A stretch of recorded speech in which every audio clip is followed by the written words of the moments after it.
Welcome. This is ActiveSpirituality.life. It is a weekly forecast program with astrology and a guided meditation activation to help you make the most of your week. It's run by Pamela Cucinell, that's me, the astrologer, and Suzy Meszoly, Master Healer. We invite you to find out more about our individual work. Suzy Meszoly, SuzyMeszoly-healer.com, or insightoasis.com for astrology. You can also find both of us at activespirituality.life, and we look forward to your joining us every week. Please share with your friends. Here we go. Hi, everybody. Welcome to activespirituality.life with Pamela Cucinell and Suzy Meszoly. And here we are rounding up the end of this year, 2020, looking at week 51, starting with the new moon. And I believe Pam mentioned another eclipse, and we're starting with Monday, the 14th of December, 2020. I will jump back at the end for our 10-minute meditation. So, Pam, eclipse number 2. Well, yes, it's actually eclipse number 6 of 2020, but it's the last one of the year, and it's a winner. So let's talk about it a bit. Basically, the eclipse is exact at 11:17 a.m. Eastern Time. All the times I give are Eastern Time, so please adjust depending on where you are on the planet. And once it does its eclipse hit where it's exactly aligned in the sky, then it goes void of course, and it's void of course until 10:35 p.m. So that's almost 12 hours. And when the moon is void of course, I'll explain this briefly and then I'll talk more about the eclipse. When it's void of course, we recommend do not start anything, and definitely do not start anything on an solar eclipse. Ordinarily, new moons the day of are a little raw to actually begin an enterprise, but sometimes we do. But when it's an eclipse, it really is advisable to just wait until things quiet down a bit energetically before you begin whatever the new moon orientation intention is. So this void of course period is void of course time. The moon is not making any more geometric aspects to another planet before it changes signs. And what we generally recommend is that you don't start anything. You do things that are projects already in motion, organize, clean up, discard, low-key energy. Do not expect any conversations, anything contractual, anything that is like, yeah, that's a great idea, let's run with it. Generally do not happen when the moon is void, of course, because people are not emotionally attached to outcome. So the eclipse. This eclipse is part of a Saros cycle, which means it happens every 18 years and change.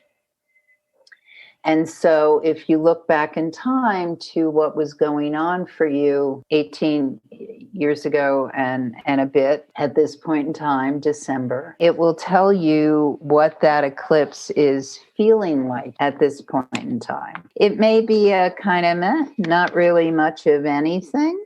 I mean, that can happen if you're a person who it's not really hitting anything in any sort of exact way. Or it may be something where you say, oh, wow, yeah, I remember that. That was a point in time to reckon with. So December 2001, what was going on for you?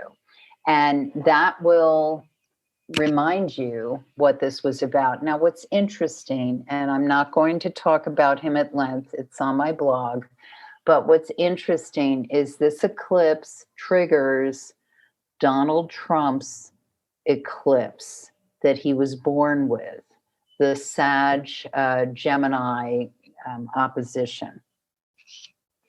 So that means it will probably be a very triggering point for him when this occurs. we know he's already triggered. All you have to do is look at the news. There's a lot going on. So what do eclipses mean?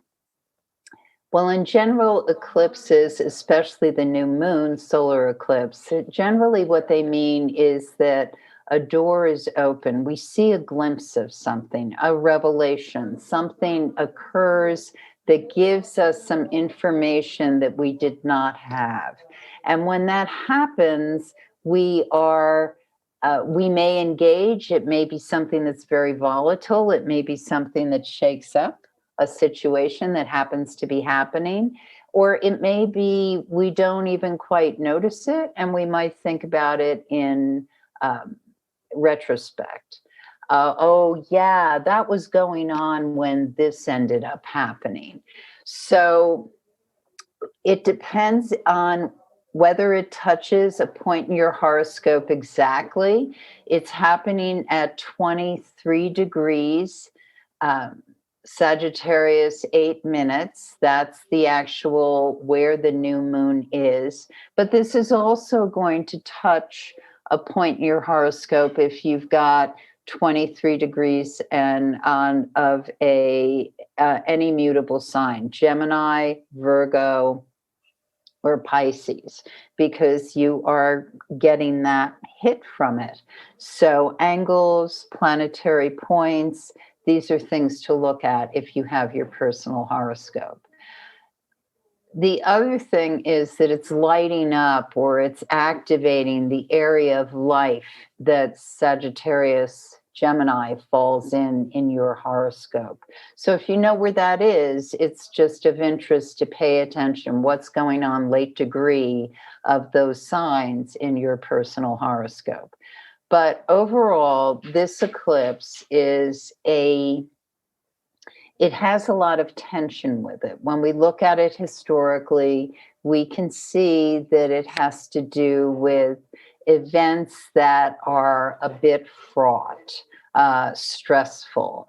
And so the way to invite it in, knowing that, is how do you set yourself up for making this as auspicious as it can be? Because you don't want to carry the heaviness, the fraught energy in with you if you can avoid it. Now, there are some things that are basically positive about this new moon eclipse. And one of them is that it has tremendous energy and thrust around about it. So if it is touching a personal point, or even if it's not, and you want to use the momentum of it, think in terms of what can you initiate or start to move forward with that has to do with aspects that have to do with legal matters, things that might have to do with something that has to do with higher education or global endeavors, travel, which many of us are not doing really at this point in time due to the pandemic. But this could be a time of not necessarily on this day, as I said, but where over the next couple of weeks you reflect, put into place, start working towards goals that have to do with these kind of outcomes. It doesn't have to be things that relate to the sign of Sagittarius. It can be anything that's new that you want to actively engage in. But it does carry with it a certain kind of leadership momentum that really is asking, what is it that you want to carve out and move forward with, which is very much something that you're willing to own, take responsibility for, and deal with things that may be less than comfortable. Because it's those kind of moves forward that really help us realize and bring into fruition actions, endeavors that we want to take. Because this is part of a Saros cycle, historically, it's a very strong emotional eclipse, a lot about relationships and or money. There can be anger, lust, grief, sense of fatedness, and you can be caught up in something that feels beyond your control. There can be a sudden desire to act on a situation or a relationship. Avoid rash actions if possible. Reflect on what was going on for you December 2001, if you can. Very hot time for many people because it was right after 9/11. This could be a very hot day in the news. There can be things that occur and happen that have some sort of long-term or ongoing effects. So just be aware of that. Once the moon is void, of course, as I said earlier, we want to kind of take stock. But there is a picture in the sky between Venus and Jupiter, which is very harmoniously aspected. And I see this as adding some grace to whatever may be stirring the pot or instigating a lot of what might be negative or, as I keep saying, fraught activity. And the thing to look for the kind of relief or positive aspects here is in human connections, people who you trust, people um, who you can find like-minded ways of agreeing or getting things in motion with. And you're not going to launch the boat this day, but it is good to kind of listen and watch for where the opportunities may come, because they're out there. And the question is, what is going to be things that work with you and float that boat, or what are things that maybe it's too much difficulty, or there's too much, it's like people rowing in one direction and people rowing in the other.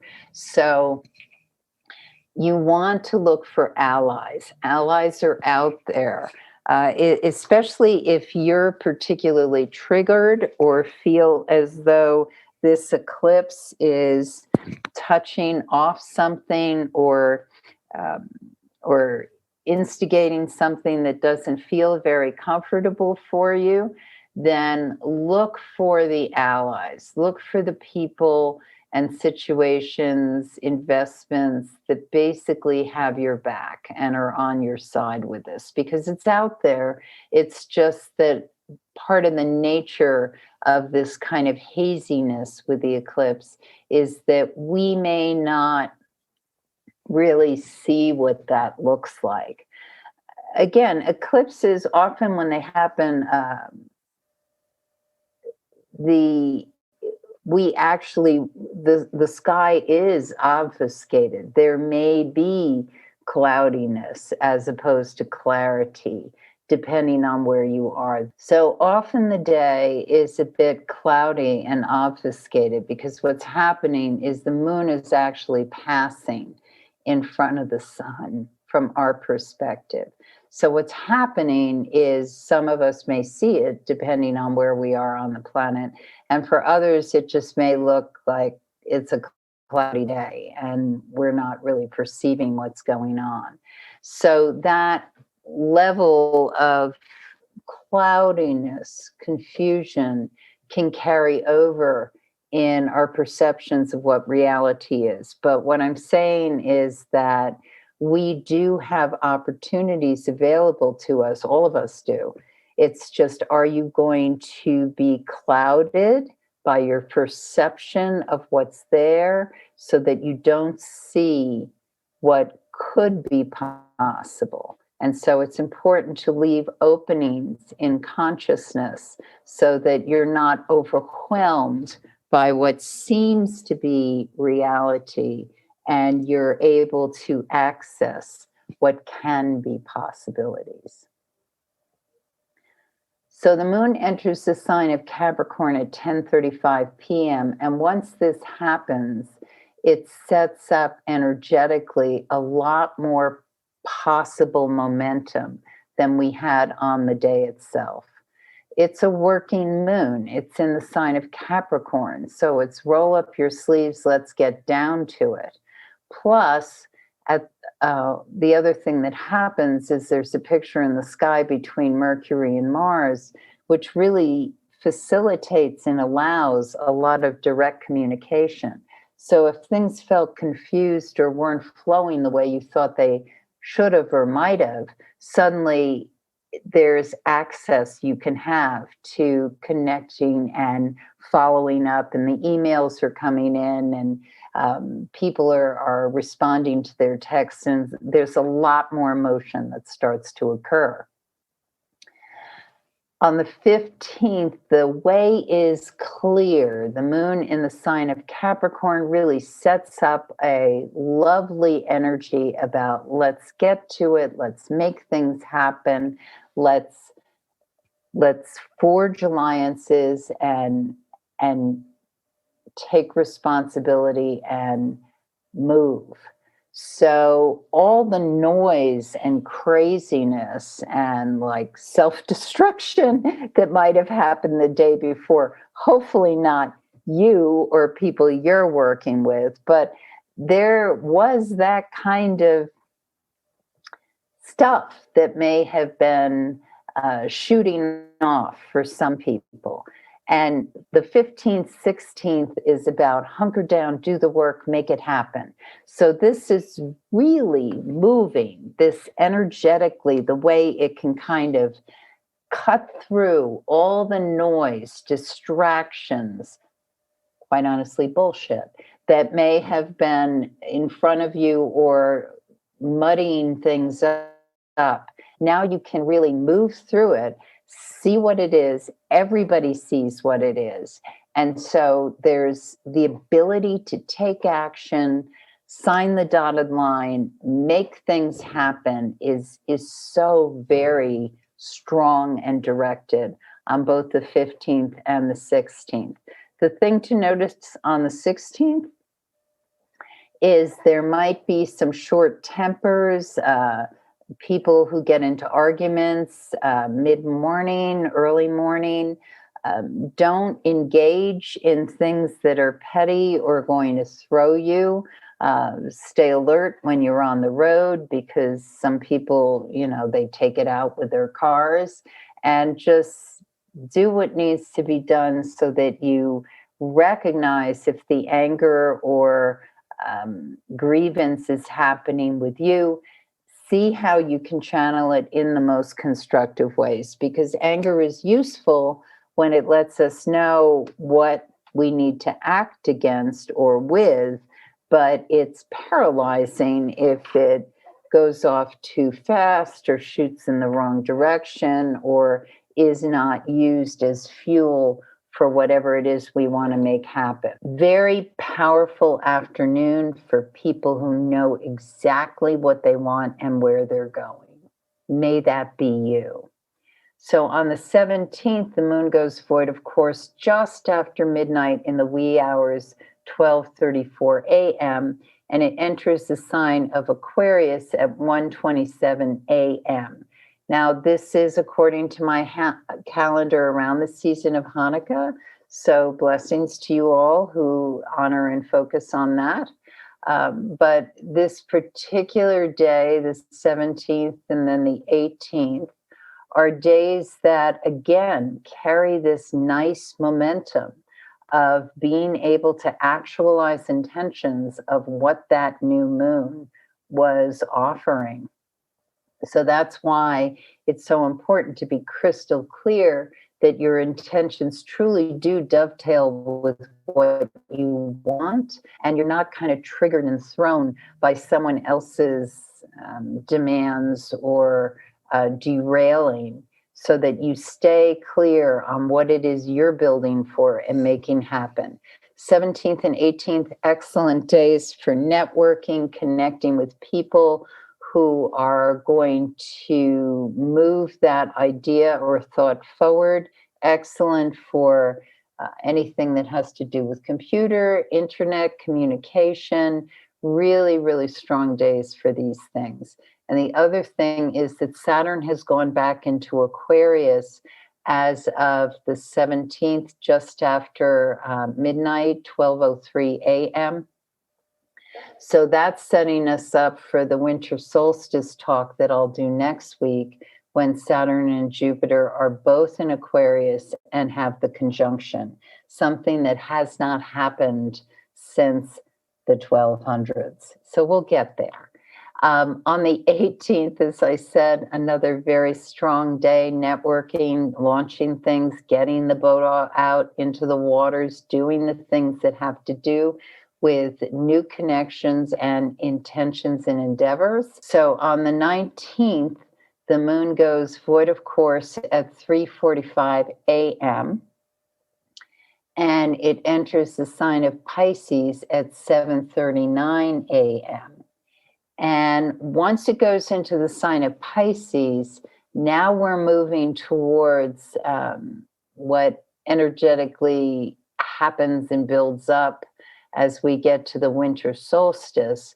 But the important thing to keep in mind here is that we are still with very strong momentum for realizing goals, intentions, and dreams with this waxing moon cycle.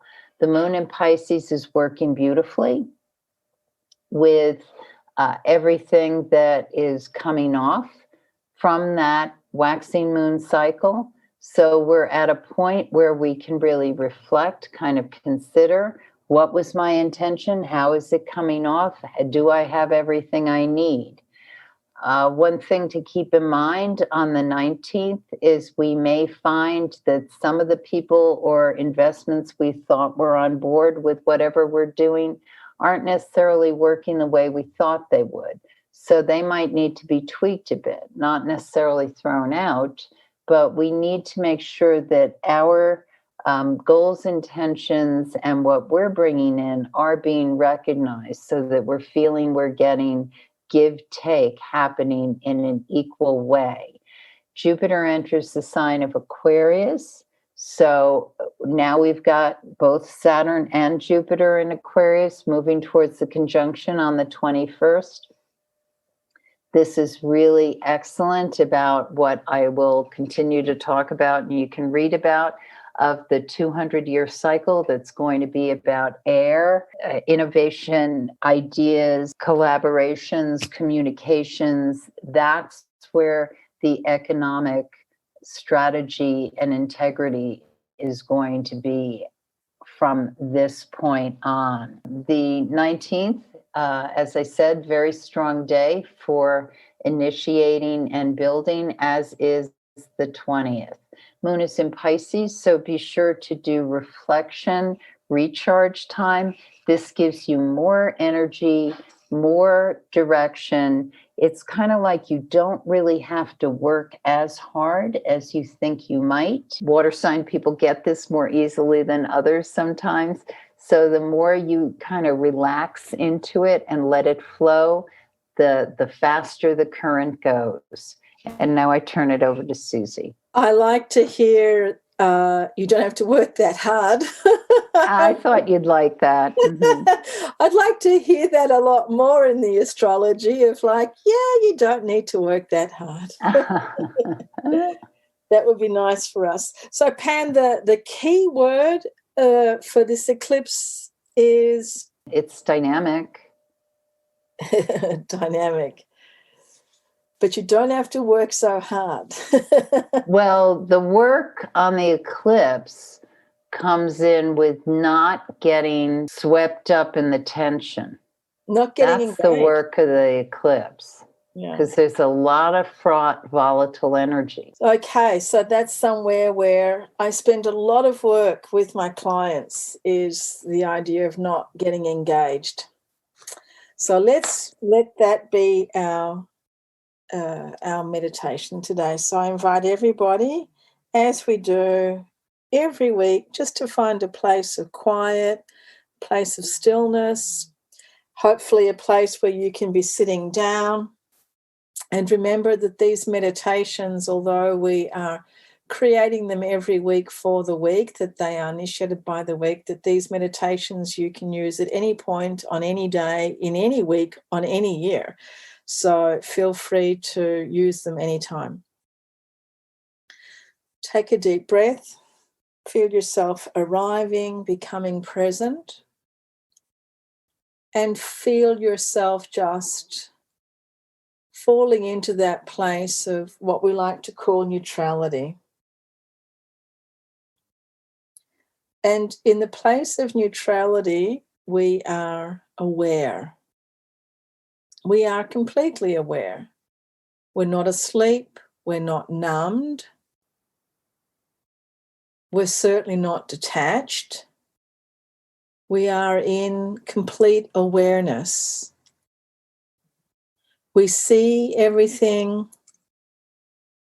We hear everything. We know what's going on. And just see yourself, visualize yourself now. You're probably sitting in a nice quiet meditation with eyes closed, but just visualize that you have eyes all over your body, like a cartoon character covered with eyes. And you can see with all of these eyes. So you're seeing from many different directions. You're seeing behind you, on your sides, the bottom of your feet. Visualize eyes in the palms of your hand. And just visualize that you are full of eyes looking out to the world. And these eyes are seeing the world. You're seeing what's going on from different angles, from different viewpoints. And as all this information comes into your brain is not choosing sides. Your brain is not tainted by your own experience in your own life. You're just collecting the information for what it is. Just understanding things and seeing them for what they are. And then visualize yourself now covered with ears. The ears naturally at the side of your head. And then ears all over your body so that you are able to, again now, hear from all the different directions. And as you hear from all the different directions, you're hearing things again with a neutrality. That neutrality is just being aware and hearing, but not choosing a side, not engaging, not going towards anything, just listening. Just listening, as you might just now be listening during our meditation to the sounds around you, recognizing them, what they are, but not necessarily engaging with them. And just feel yourself as if you could literally turn up the dial, making yourself more aware. And with this awareness, not becoming more sensitive or more engaged, just more aware. Just listening and seeing. Hearing sounds from further away, from really close up, seeing things that are on the other side of the planet, and seeing things that are right beside you. And it's a state of awareness. And in this state of awareness, we're opening up to being more aware. Perhaps aware of things we've never seen before, never heard before. Opening up to things that we perhaps have never, ever engaged with. And in this opening up, we are not giving an emotion or a concept. We're not categorizing. We're not delineating. We're not giving it any type of intellectual, mental grouping. It's just a noticing, just an awareness. And this way of being is something that we really can work towards every day a little bit more, because we have been trained and we more or less are used to immediately reacting, immediately responding. It's natural for us, and it takes some work for us to not respond, to not react, to not immediately jump to a conclusion, a summation, to an idea, to a resolution, to an emotion, to a judgment. This is right, this is wrong, I like it, I don't like it. You're attacking me, I'm attacking you back. Let's see how much we can really build up our observation, being the witness, just seeing, just hearing, and not engaging. And as we do this, we start to build up more and more neutrality.